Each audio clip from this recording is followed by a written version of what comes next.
the shots. True freedom is in finding your identity in Christ and realizing that He made you who you are for a reason. And you should become comfortable in your skin. And if you're not comfortable in it, real psychologists that care about that kid, real psychologists will help that kid become comfortable in their skin. That's real psychology. Fake psychology will tell them in 2 visits, here, let's get the shots moving. That fires me up so much. I can't believe that's going on today. If history exists, if God tarries, if the Lord doesn't come back as if the days might be in the days of Noah, history will mock this generation. They will mock it. You ever seen a man pummel a woman on the Olympic stage? Men competing in women's sports, winning all the gold medals. The Olympic thing burns me to pieces. I cannot believe the guy becomes a girl, climbs through the ranks to compete at the highest level, and the world allows this to happen at the Olympics. They get in the first round, he smashes her right in the face. She bows down and says, "Ring the bell, I'm done." Why did she do that? Because men are not women, and women are not men. And there are biological differences in mass and bone structure and DNA, and your psychology is even different. If history tarries, the world will mock this generation for not being able to figure out what bathroom you're supposed to go in. Which one? I don't know. Can't figure it out. Well, look down. I don't know what to tell you. Jeez, golly, what am I supposed to say? Can't figure it out. Probably shouldn't have said that in a Baptist church.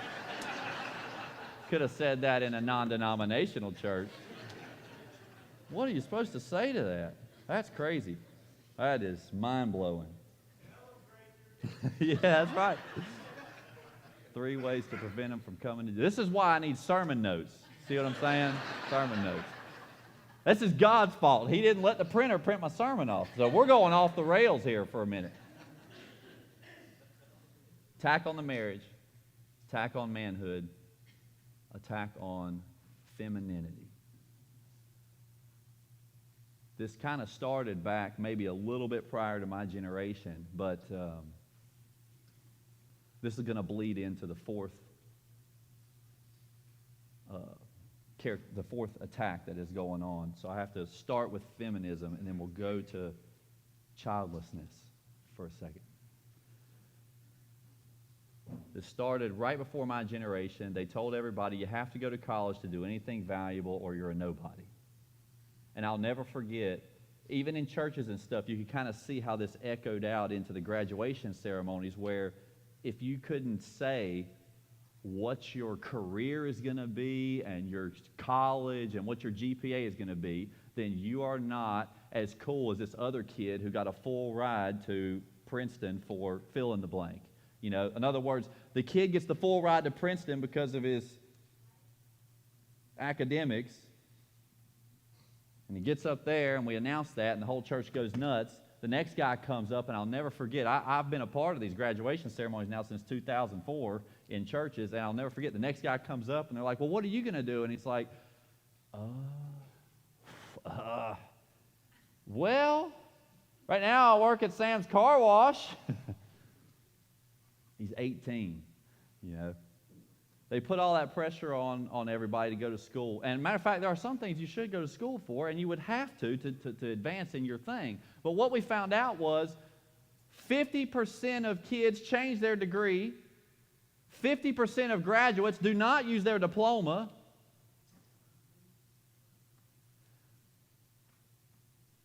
And most kids don't know what they want to do for the rest of their life at 18. So if you don't know, don't go to school. Get a job. Turns out the trade industries are pretty lucrative. But one unfortunate thing, and I'm just trying to show you how all this plays in. I don't want you to overthink the points that I'm making. And I don't have time to clarify all of these statements. So some of the statements I'm saying might seem controversial because I can't clarify them. If I had time to clarify them all, I would spell each one of these out. But the rise of feminism, which had great things attached to it, had a downside with the attack on masculinity, which was not good, but which also hindered the home. The homes have not improved since these things have taken place. The childless rate now is actually at an alarming capacity, and I don't know if you guys know this or not, but I've been studying this now for 3 years because I thought it was a strange statistic. But this is a 100% fact. If any country falls below the 2.1% threshold of child reproduction, that economy never survives. Not a single economy in human history has ever survived when the reproductive rate per home falls below 2.1 kids. And you say, what in the world? What a stupid statistic. How could that be true? Well, the reason why is there's 2 of you, right? There's 2 of you. So if it goes down to 1.9, there's 2 of you, and you're not replacing if you're not replacing the 2 people that die off, the economy shrinks, which is what's happening now. Global populations have exploded in the last few years, and now every single industrial, civilized, developed country is now shrinking, and their population is shrinking.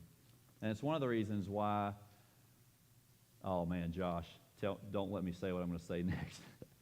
We were talking about, during VBS all week, we've all been out here, all the men, we've all been out here talking about conspiracy theories and stuff. Some of them are true, some of them are not. If you don't believe in any of them, then you're just not paying attention. I don't think all of them are true. I don't believe half of them. But some of them are absolutely true. And you look back and you find out they were. But in the homes, this is not a conspiracy theory. They're actually trying to figure out how to solve this, because here's what's happened. Because they've been telling you now for at least 2 decades that you're not important unless you go to college and have a big career, which is great. It should be applauded, and women in the workplace is phenomenal. There's nothing wrong with that. God, or the Scriptures, or Christianity, Judaism, there is no case trying to be made from the pulpit today that women should stay in the home and not pursue that. We see very wealthy women in the Bible, all through the New Testament and the Old Testament, that had careers, very successful. God used them. But one of the problems that has developed is almost too much of it now, because what you're seeing is too much of it, where the homes are being neglected, and we have subbed out the raising of our kids to other people, to nannies, to babysitters, to churches, to daycare programs, and unfortunately to TV and tablets.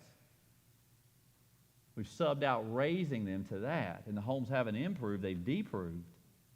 They've gone the opposite way. Now, I'm not saying I have all the solutions to it. I don't even know what the solutions are, but I can tell you this: if you're a woman, I do want to share this with you. This might sound controversial, but I want to point out one thing before I even say it. 10 years ago, it wasn't controversial, and the only reason why it is the culture's been lying to us for so long, and we bought the lies, that now if a pastor were just to even say what God's model is, they'd say, wow, that's controversial. This isn't even controversial. The most important thing that you could ever do is not to work at a bank for 30 years so that you can have a nicer house and a better car. The most important thing you could ever do is nurture your kids. They need you. If you've ever been around dads for more than 4 hours, you know that the kids need you. The kids need you. They need the mom.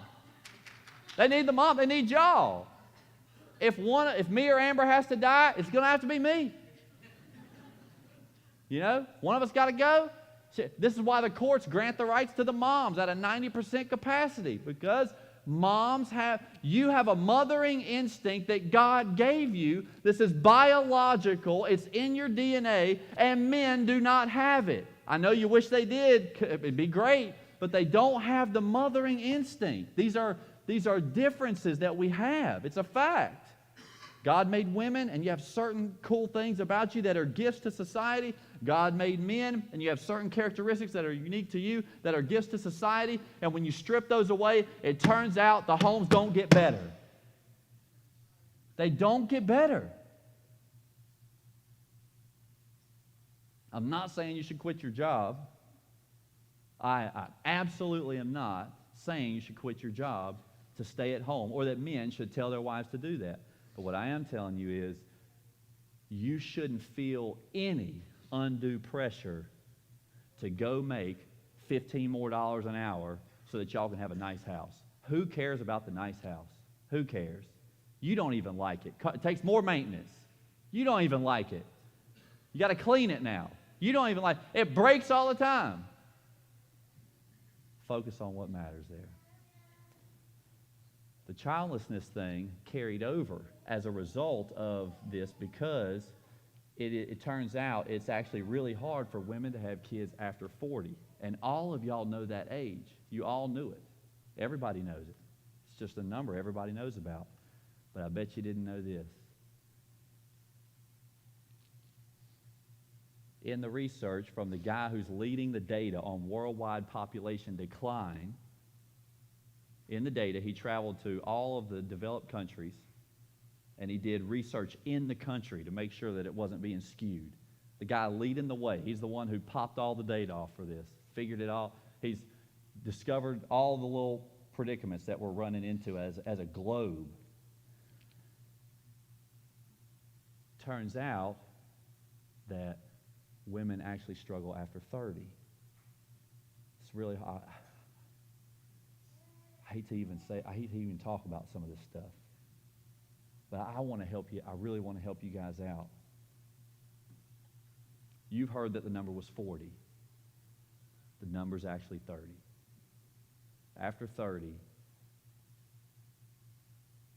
the odds of your kid making it to birth go down to 50%. That's not my statistics. That's not my data. That comes right from the Alpha Pregnancy Center in Winston, who came in and spoke to our women and told them that 25% of women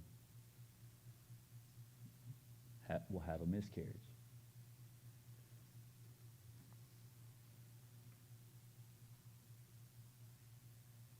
I really hate to talk about this even. If you are somebody, if you're a woman who has had that, I am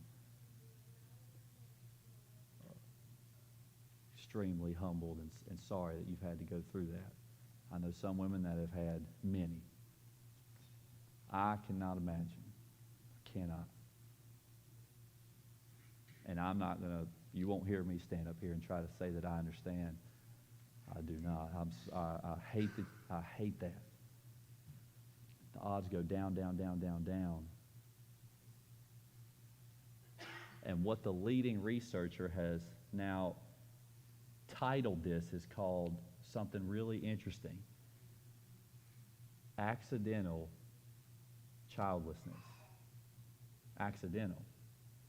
Because the infertility has always been a difficult thing in the Bible days. Now, it's always